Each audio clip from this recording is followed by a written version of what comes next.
Let's dive into the world of marled knitting. Once you practice and knit with a lot of different designs and color styles, you're always going to have lots of leftover yarns. So I always organize my leftover colors by weight and then by color. So I have all these colorful buckets. This is my warm colored bucket with golds and pinks and oranges. And then I have a lot of leftovers, sock yarns and shawl yarns in the blues and the greens, in the cool tones. So this is where I come for a lot of my inspiration when I'm working on the multicolor projects. And it's amazing what you can make with your leftover yarn balls and even those tiny little mini skeins and leftover bits of yarn. So by marling your yarns together, that's holding two strands at the same time into the fabric, you can get these beautiful melted color mixtures. And this is one of my easiest shawls to knit that uses that marled technique. It's called the melting marl shawl, and it always holds two strands together, and you just change one color at a time. So you get this beautiful melt of color from light to dark, back to light. You can play with lots of different colors, or how beautiful would it be, just an entire pink version. Get all your pink yarns, and when you arrange them by color, you're gonna hold two strands together, so get all your juicy pinks and corals out. And once you have a subtle color palette like this, then you can start to arrange it by contrast. So I start with some of my lighter tones, ooh, even this cream, and then just arrange them by what you think looks lightest to darkest. And then maybe, do I have something even darker? Maybe I go into the purples. Ooh, that would be really juicy. So when you arrange your colors into contrast little color snakes like this, then you get an organization to the contrast effect, which is going to give a really nice journey of contrast throughout the fabric. And then you get these beautiful light illusions. Do you see how this goes dark and then a little bit lighter, lighter, even into the whites, and then it goes darker, darker into the blues. And by getting that blended effect, you're holding two strands together. Oh, I'm gonna even do this. Maybe in my creams, I'm gonna go creams and pinks.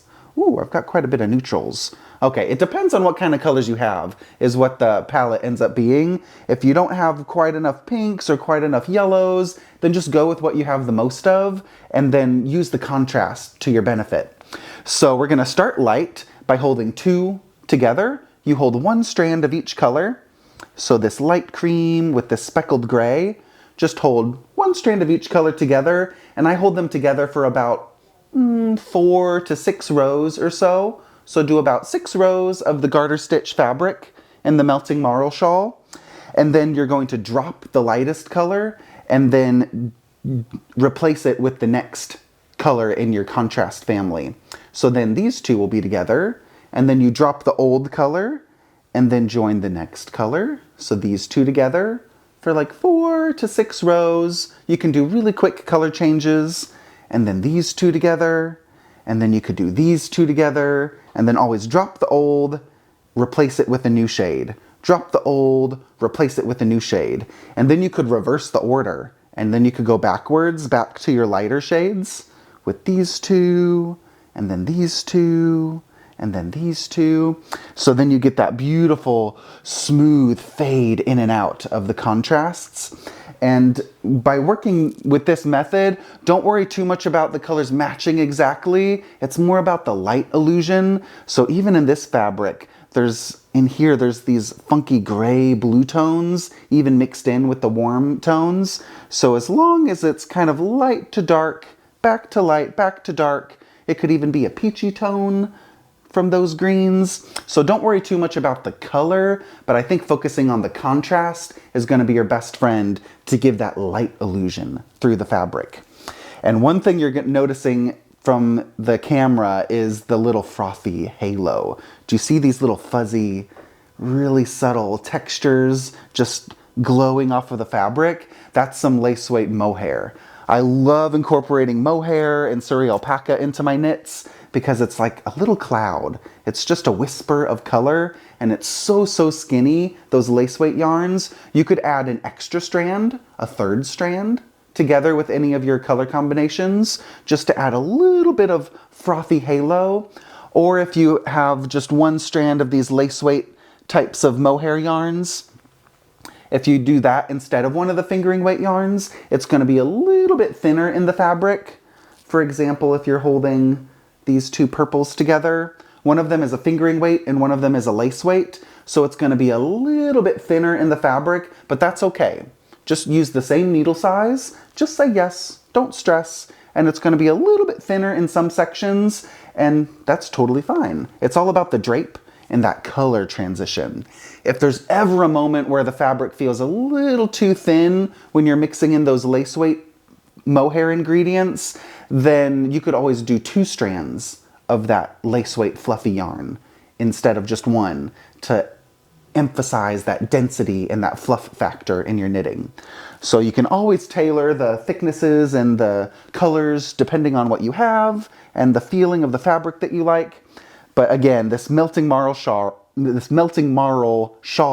is about as easy as it gets because it's just garter stitch. So you don't have to focus as much on what stitch you're knitting. You just do an increase every now and then, and it's all about the color.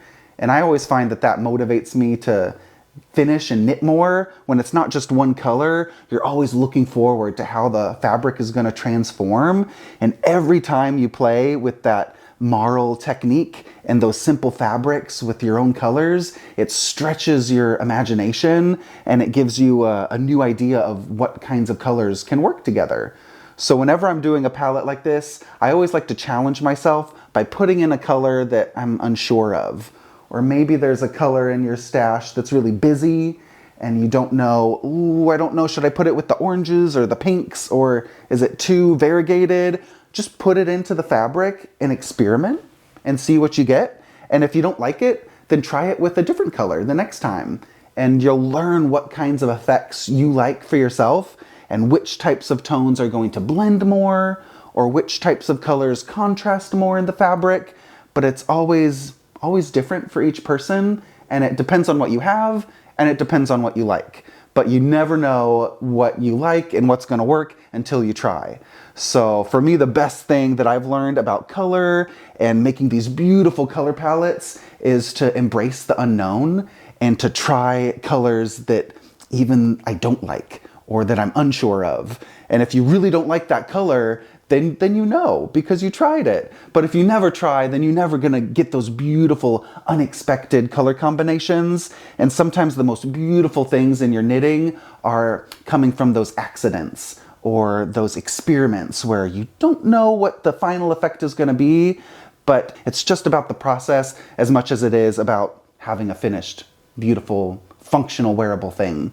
So let go and enjoy the colors you have, and you can always be amazed once you're into that collecting mode of yarn. You can always be amazed at how many different types of things you can make with all these random ingredients. Are you inspired with all those leftover types of marl mixtures? Well, that was the really easy melting marl shawl. I just want to share a few other of my favorite marled projects for more of you advanced color connoisseurs. And one of them is the Marled Magic Shawl. This is a big modular mix of shapes, and there's different marled combinations. Some of them have mohair. Sometimes there's just 2 colors together in one section. And in this section, there's about 20 shades of light speckled yarns. So it's a really fun landscape to paint with all your leftover yarns, the Marled Magic Shawl. I guarantee when you knit that, you're gonna learn so much about what types of yarns you like and different types of color combination results from your stash. And I'm wearing the Marled Magic sweater. This is next level knitting. Once you're fully committed to that stash busting, marled color experimentation, the Marled Magic sweater is like a big oversized batwing poncho sweater cape, and it has these tight fitted sleeves, and it's just, you're gonna go on this whole color journey and create this beautiful wearable work of art with all your leftover speckles and mohairs. And then a tailored version that's a little more standard pullover silhouette is the Garter Marler sweater. This pattern comes as a pullover, and it uses that same marled technique. And when you're mixing those different yarns, it's a lot of color changes. So there's gonna be a lot of ends, but I don't weave in any of my ends, okay? When I'm doing the marled knitting, you can see on the inside, sometimes they pop out just a little bit. But when you're doing those so many colors added to your marled knitting, when I use a new color, I just knit my new color together with my 2 old colors for like 8 or 10 stitches. And then I cut the old color. So just every now and then when I'm doing that color transition, dropping a color and adding a new color, I knit 3 strands together for just like 8 stitches, and that traps the ends into the fabric as you knit them into the fabric, and then you just cut the old color and keep going. So don't let all those beautiful multicolor projects stop you from knitting because of the ends. You shouldn't have to weave in any ends, just knit them into the fabric as you go. And another key to getting the beautiful blend, the beautiful blended color transitions, is changing colors quickly. So again, every 4 or 6 rows, change 1 color with that fading marl technique, and that's going to keep the eye moving and keep the colors really close together as they shift. If you don't change colors for every like 20 rows or so, you're going to get these bigger blocks, which is another strategy, another look, but it's going to be, you'll see the color combinations more distinctly in larger fields of the fabric, so it won't look quite as blended. So if you really want that blended multicolor fade and melt effect, change colors every 4 or 6 rows, and that'll give you a garter marler sweater like this. And there's also a beautiful cardigan version. For those of you that like an open cardigan layer, this is the same garter marler design as a cardigan, the garter marler cardigan. And again, it's with that bucket of yarn, using all these little bits of colors. You don't need more than like 10 or 20 grams of each color. There's probably about 30 colors in this whole cardigan. And I just love the color moods that you can create by mixing your neutrals, adding a little unexpected red color pop.